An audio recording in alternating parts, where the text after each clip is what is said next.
Hello students, welcome to SMS Education. From today, we are starting the M2R5 CSS course. Today is day 1 of our CSS classes. Let's begin our learning journey together. So आज की class में हम लोग क्या पढ़ेंगे? Basic सा पढ़ेंगे कि CSS होता क्या है, उसके बारे में आज की क्लास में हम लोग डिस्कस करेंगे।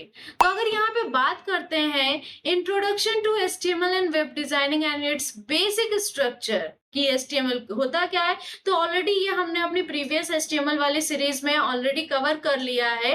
तो यहाँ पर एक बार फिर से हम रिवीजन टाइप का कर लेते हैं। अगर हम HTML की बात करें तो HTML मतलब क्या होता है? Hyper text markup language. Hyper text markup language is the foundational language used to structure content on the web. ठीक है, इसका यूज हम क्या करते हैं? स्ट्रक्चर क्रिएट करने के लिए, वेब पर स्ट्रक्चर क्रिएट करने के लिए यूज करते हैं अपने वेब पेज का। इसको यूज करने के लिए हम यहाँ पे HTML के थ्रू हम क्या क्या यूज कर सकते हैं? अपने वेब पेज पर यहाँ पर हम टेक्स्ट लिख सकते हैं, इमेजेस लगानी है इमेजेस लगा सकते हैं, लिंक्स लगानी है, हाइपर लिंक हो गया, ये सारी चीजें आपको लगानी है तो आप HTML में क्या कर सकते हैं? अप्लाई कर सकते हैं। HTML एक आपकी मार्कअप लैंग्वेज है, प्रोग्रामिंग लैंग्वेज नहीं है। ठीक है, जो कि क्या डिफाइन करती है? जो हमारे वेब पेज का स्ट्रक्चर है और प्रेजेंटेशन है वेब कंटेंट का, उसको डिफाइन करता है हमारा मार्कअप लैंग्वेज। ठीक है, HTML it is a static by nature, meaning it does not provide interactivity on its own but works in conjunction with CSS for styling। ठीक है, यहाँ पर क्या होता है? ये जो HTML है, HTML इंटरेक्टिविटी नहीं प्रोवाइड करता है, बट इसको हम CSS के साथ यूज करते हैं ताकि हम जो हमारी जो वेब पेज है उसको हम क्या कर सकें? अच्छा बना सकें, दिखा सकें। ठीक है, स्टाइलिंग बना सकें, तो उसके लिए हम CSS का यहाँ पर यूज करते हैं। अगर सिंपल से एग्जांपल लें, हमने HTML का भी एग्जांपल बताया था कि अगर हम घर बना रहे हैं या कार बना रहे हैं तो सबसे पहले हम लोग क्या करते हैं? घर या कार का स्ट्रक्चर बनाते हैं कि कौन सी चीज कहाँ पर होगी। तो इसी तरह वेब पेज में भी होता है कि अगर जब हम वेब पेज बनाने जा रहे हैं तो सबसे पहले बेसिक लैंग्वेज आपकी HTML होती है। HTML के थ्रू हम ये डिफाइन करते हैं कि हमारे वेब पेज पर कौन सी चीज कहाँ पर होगी, हेडिंग कहाँ पर होगी, फुटर में क्या होगा, हेडर पे क्या होगा, नेविगेशन में क्या होगा। ये सारे सिमेट्रिक एलिमेंट्स होते हैं, आपको पता होगा, हमने ऑलरेडी डिस्कस कर चुके हैं सिमेट्रिक एलिमेंट्स के बारे में। तो वही सारी चीजें होती है। अब यहाँ पर अगर हम बात करें HTML, तो HTML से हम वेब पेज का स्ट्रक्चर बनाते हैं कि कौन सी चीजें कहाँ पर यहाँ पर दी जाएंगी, कहाँ पर होंगी। ठीक है, हम यहाँ पर हमने सारी चीजें स्ट्रक्चर क्रिएट कर लिया। ठीक है, और बिल्कुल अगर हम सिंपल से रख देंगे तो वो देखने में अच्छा नहीं लगेगा। तो अट्रैक्टिव बनाने के लिए, अपने वेब पेज को सुंदर बनाने के लिए, सुंदर दिखाने के लिए हम क्या करते हैं? CSS का यूज करते हैं। CSS से हम क्या करते हैं? अपने वेब पेज में स्टाइलिंग दे सकते हैं, उसको ब्यूटीफुल बना सकते हैं, कलर वगैरह कर सकते हैं, ताकि हमारी जो वेबसाइट है, जो वेब पेज है, देखने में क्या लगे? अट्रैक्टिव लगे। ठीक है, क्योंकि जब वेबसाइट हमारी अट्रैक्टिव लगेगी तभी लोग उस पे क्या करेंगे? विजिट करेंगे।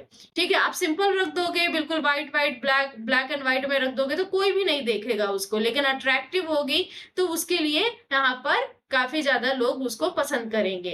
जावास्क्रिप्ट फॉर डायनेमिक बिहेवियर, यहाँ पे जावास्क्रिप्ट का भी यूज करेंगे आगे चल के। अब basic HTML document include essential element. ठीक है, बेसिक एलिमेंट में अगर आप बात करें तो बेसिक HTML डॉक्यूमेंट में कौन कौन से एलिमेंट्स होते हैं? जैसे आपका HTML एलिमेंट होता है जो कि रूट एलिमेंट होता है, हेड हो गया, मेटा इंफॉर्मेशन क्रिएट करता है, और बॉडी जो आपका एक्चुअल कंटेंट यहाँ पर लिखा जाता है। तो यहाँ पे बात कर लेते हैं HTML पेज स्ट्रक्चर। HTML अगर हम कोड लिखें तो HTML में सबसे पहले क्या लिखते हैं? डॉक टाइप HTML लिखते हैं, जो कि हमारे HTML का वर्जन बताता है, कौन सा वर्जन यूज कर रहे हैं।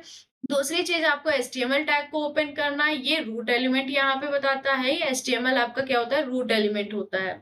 फिर उसके बाद हेड यहाँ पे यूज करेंगे, टाइटल देने के लिए हेड टैग का यूज करेंगे, और हेड का यूज हम क्या करते हैं? मेटा डेटा क्रिएट करते हैं। मेटा डेटा ये पेज क्या करता है? कंटेन करता है। फिर आपको टाइटल देना है, पेज का जो भी टाइटल होगा, वेब पेज का जो भी टाइटल होगा वो हेड सेक्शन के अंदर लिखेंगे, और उसके बाद टाइटल का काम खत्म हो जाएगा तो टाइटल को यहाँ से क्लोज कर देंगे। और क्लोजिंग का हमेशा यहाँ पे क्या करेंगे? क्लोज कैसे करते हैं टैग को? स्लैश सिंबल लगा के। ये आपका क्या है? ओपनिंग टैग है, ये आपका क्या है? क्लोजिंग टैग है। ठीक है, उसके बाद आपको बॉडी कंटेंट, एक्चुअल कंटेंट जो लिखना है उसको हम कहाँ पर लिखते हैं, हम बॉडी टैग के अंदर लिखते हैं। तो हम सबसे पहले बॉडी टैग को ओपन करेंगे और बॉडी टैग में एक हेडिंग लिखनी है। मान लीजिए हेडिंग कंटेंट, तो यहाँ पर हम लोगों ने हेडिंग टैग के बारे में पढ़ा था। 6 तरीके की हेडिंग होती है।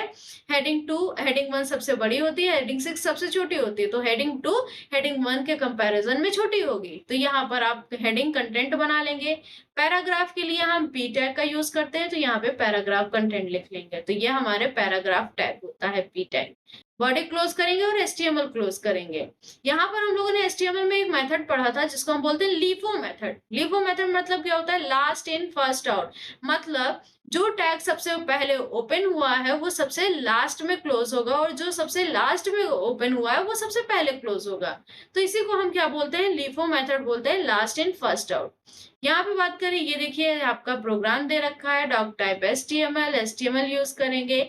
यहाँ पर आपका टाइटल दे रखा है, तो जो भी आपका वेब ब्राउजर होगा वहां पर माय फर्स्ट वेब पेज आपको देखने को मिलेगा। वेब ब्राउजर के टैब में, ब्राउजर के टैब में आपका जो टाइटल लिखा है माय फर्स्ट वेब पेज, वहां पर आपको ये टाइटल आपको देखने को मिलेगा। उसके बाद यहाँ पर H1 आ रहा है, welcome to my web page, और यहाँ पे पी टैग पर this is my first paragraph of text, ये आ रहा है। तो अगर हम इसको करके देखना चाहें तो सिंपल सा आप कर सकते हो। तो इसके लिए हम नोटपैड ओपन कर लेते हैं, विंडो प्लस आर करेंगे और यहाँ पर आपको क्या लिखना है, नोटपैड। नोटपैड ओपन करेंगे, ओके किया। देन यहाँ से आपको क्या करना है, कंट्रोल ए से हम इसको पहले रिमूव कर लेते हैं। ये हमारी जे नाम की फाइल है। यहाँ पे सबसे पहले आपको HTML टैग को ओपन करना है, उसके बाद हेड टैग को ओपन करना है और यहाँ पे टाइटल देना है। टाइटल टैग को ओपन करेंगे। टाइटल में हमें क्या लिखना है, my first web page, my first web page, ये आप लिख सकते हो। और टाइटल को यहाँ पे क्या कर देंगे, क्लोज कर देंगे। क्लोज करने के बाद यहाँ से हेड का काम खत्म, तो हेड को भी यहाँ से क्लोज कर देंगे। उसके बाद जो भी काम करना है आप बॉडी कंटेंट के अंदर लिखेंगे। तो बॉडी लिखा, उसके बाद अगर आपका है यहाँ पे हेडिंग 2 बनानी तो हेडिंग H2 लिखेंगे। और यहाँ पर आपको जो भी कंटेंट लिखना है, हमने कहा this is heading 2, heading two complete. H2 को यहाँ पे क्या कर देंगे, क्लोज कर देंगे। एक पैराग्राफ भी क्रिएट करना है, तो पैराग्राफ के लिए पी टैग का यूज करते हैं। हमने कहा this is my first paragraph of text. जो भी टेक्स्ट लिखना है आप लिख सकते हो। पी टैग को यहाँ से क्लोज कर देंगे। क्लोज करने के बाद अगर आपको और भी कुछ यहाँ पे ऐड करना है आप ऐड कर सकते हो टैग का यूज करके। नहीं तो यहीं पर आपको क्या कर देना है, बॉडी को क्लोज कर देना है और उसके बाद HTML को भी क्लोज कर देना है। ये हमने लिख लिया। कंट्रोल एस से सेव करेंगे, ऑलरेडी हमारी फाइल सेव है। यहाँ पे हमने कंट्रोल एस से फाइल सेव करी, जे नाम से फाइल है। अब यहीं पर हम क्या करेंगे, अपनी जे नाम वाली फाइल को ओपन कर लेते हैं। तो यहाँ पे चले जाते हैं, यहाँ पे देखिए जे नाम की फाइल आ रही है। इसी पे आपको राइट क्लिक करना है, ओपन विद पे जाना है, गूगल क्रोम से ओपन कर लेंगे। यहाँ पे देखिए सिंपल सा आपका यहाँ पे लिख कर आ रहा है, ये हमारी हेडिंग है, ये हमारी H2 हेडिंग है और ये हमारा पैराग्राफ जो हमने पी टैग का यूज करके लिखा था। तो इस तरीके से आप क्या कर सकते हैं, यहाँ पे HTML को अप्लाई कर सकते हैं। ठीक है, यही चीज हम लोगों ने आज की क्लास में पढ़ा है, डे 1 में। मिलते हैं नेक्स्ट क्लास में, तब तक के लिए थैंक यू।